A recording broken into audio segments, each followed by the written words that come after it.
বদনে ভুলে বলে রে হরি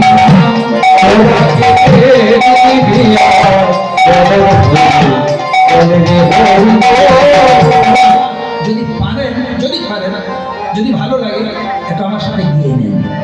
এটা মহাপ্রভু গান, এই গানটা মহাপ্রভু গাইতেন আর আগে নারদ গাইতেন। তোরাকে প্রেম নিবিয়া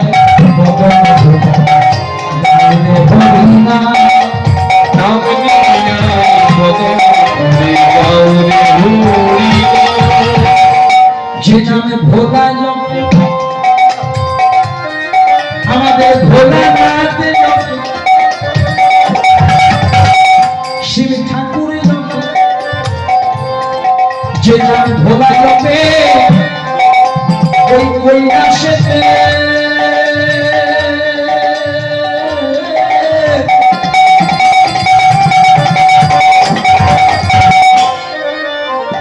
একা জপে না, সাথে গৌরী লয়ে মামে যে নামে ভোলা জপে ও যে নামে ভোলা জপে ও গো কৈলাসেতে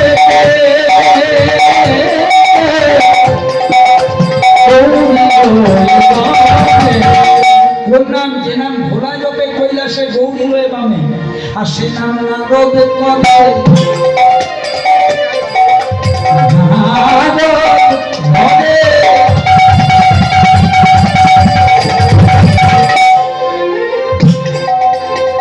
নারদ করে বিনা লয়ে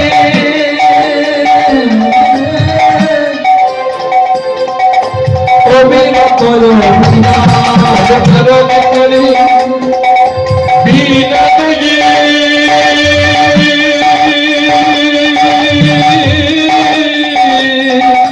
অবিরত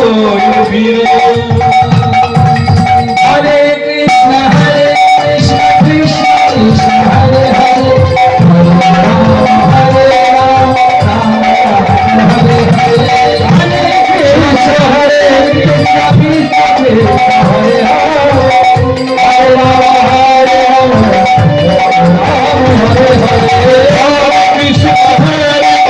কৃষ্ণ কৃষ্ণ হরে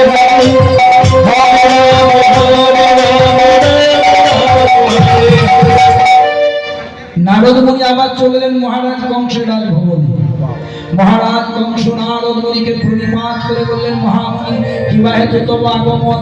বলছে, আবার তুমি ভুল কাজ করেছো। কি ভুল? তুমি দেবকীর প্রথম সন্তানকে বধ করলে না কেন? হয় কেন বলবো? দেবকীর সন্তান সম্পর্কে আমার ভাগ্নে আমি মামা। সঙ্গে সঙ্গে নারদ মুনি বলছে, দেবতারা ঠিক কথাই বলেছে রে বাবা, এই মামা ভাগ্নের সম্পর্ক বেশ জমিয়ে দিয়েছে।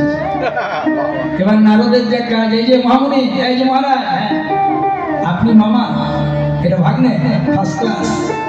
কিন্তু যেদিন বোনটাকে শ্বশুর বাড়িতে রাখতে গিয়েছিলেন, আকাশ মার্গ থেকে কি বলেছিল মনে তো আছে না? সব ভুলে বসে আছে, মনে আছে?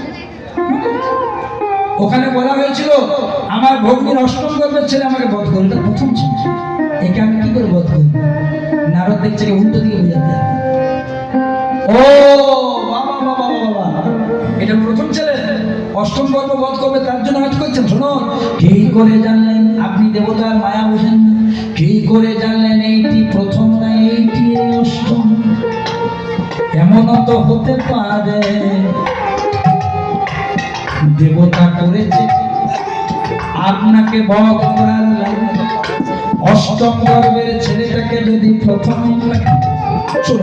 ভালো চাই, আমি আপনার ভালো চাই। আপনি যদি বাঁচতে চান, নারদের কথা শুনেন, তাহলে একের পর এক সাফাই করেন। কারণ কখন এসে আপনাকে হরিবোল করবে আপনি জানতে পারবেন। কুমতি দিয়ে দিল বাবা, অসৎসঙ্গ হয়ে চলে গেল।